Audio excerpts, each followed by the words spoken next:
Здравейте на всички! Понеже получих доста запитвания за това как се свалят индикатори от сайта, как могат да бъдат поставени в самата платформа и как могат да бъдат стартирани, затова реших да направя това малко видео, за да дам малко пояснение върху тези въпроси. Така, нека първо да свалиме дадения индикатор.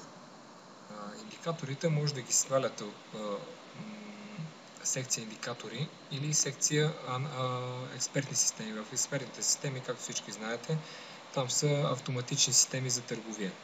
Но нека първо влезнем с потребителското име и парола. Така.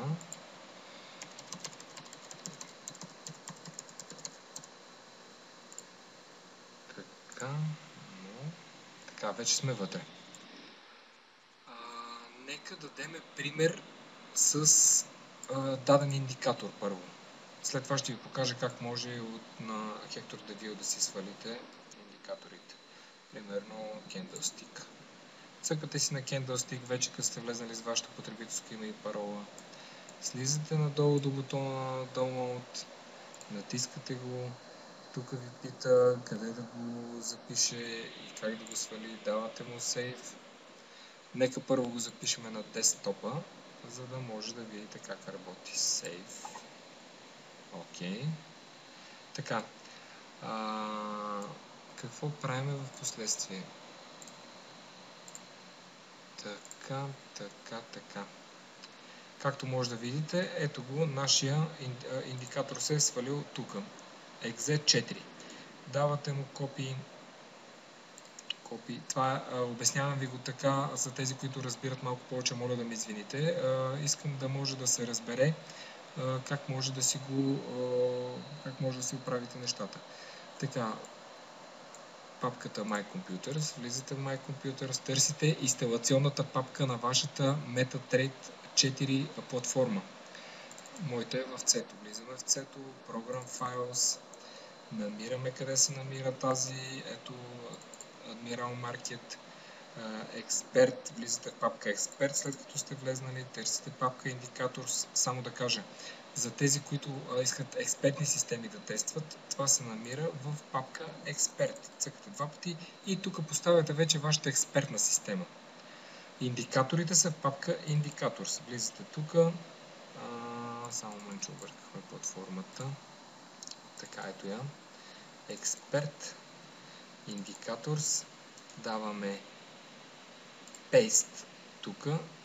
Candlestick версия 1. Така се казва.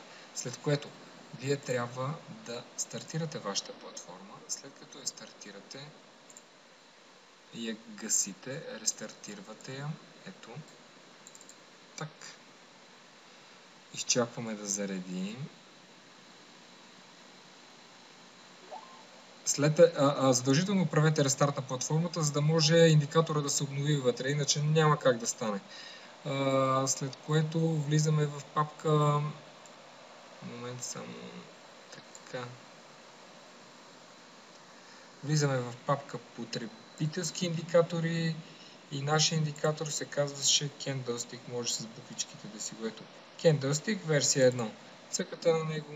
Другия вариант е или два пъти да цъкнете, или да го влачите, да го хванете и да го провлачите, да го пуснете в самия прозорец. Пускате го тук, позволи вмъкване на DLL, позволи външно вмъкване на експерти, OK, давате и както може да видите, вашия индикатор вече е в платформата.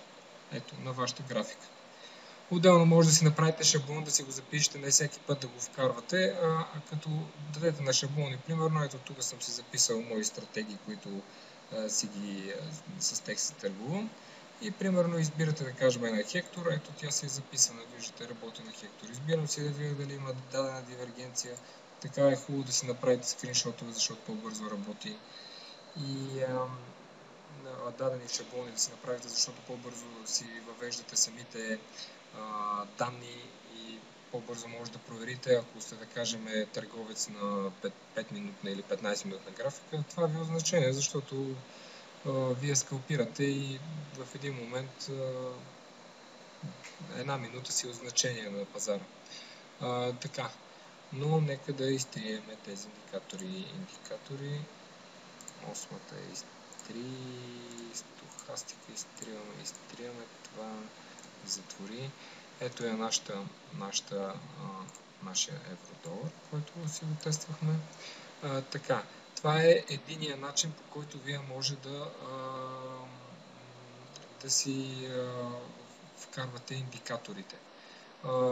Значи, разбрахте го, с провлачване, хващате го ето така и задържате левия бутон на мишката, с което го вкарвате вътре.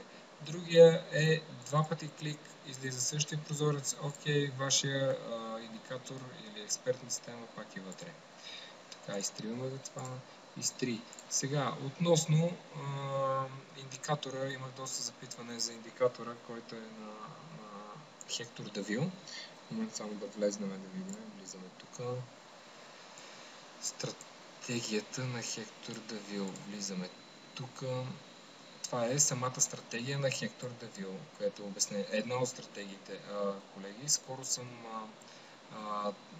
дал съм да се превеждат дадените клипове, където от целия курс на Хектор Давил. Който има желание, може да му ги прати на него, има желание да ги преведе, да ги сподели. Това ще е много добре, защото сам човек няма как да се справи с толкова много задачи.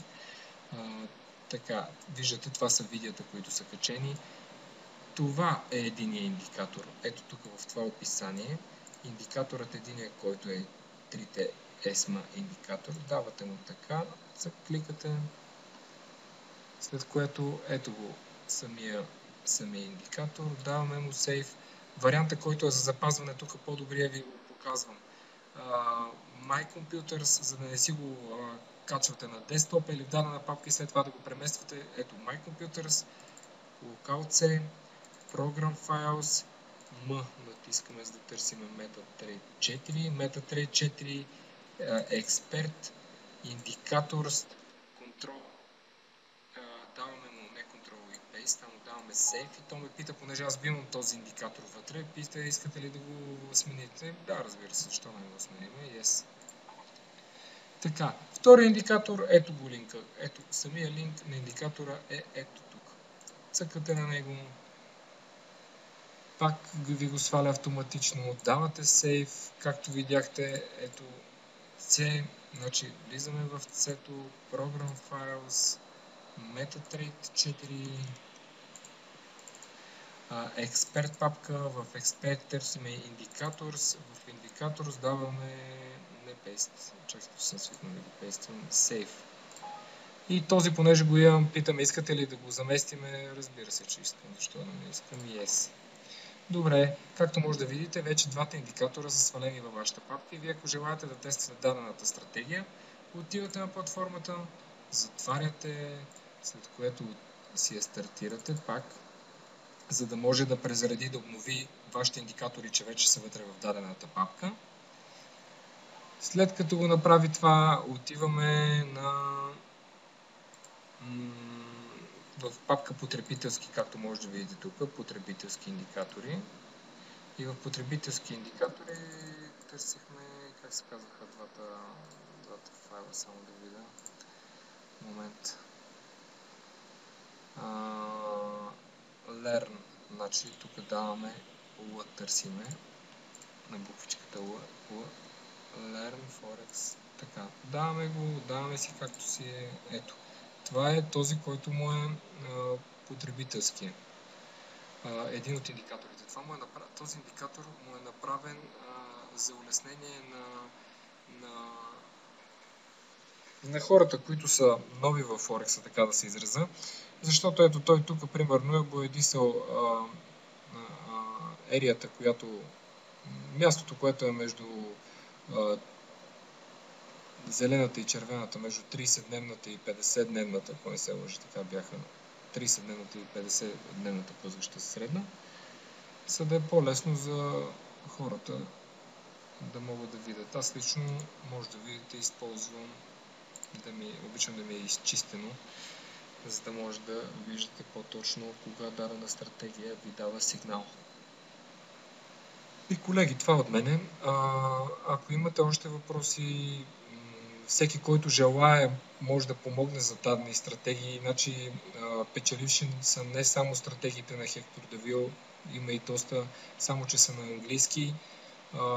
Който има желание да седне да превежда или да качва дадено видео, каквото и да е, има моята пълна подкрепа.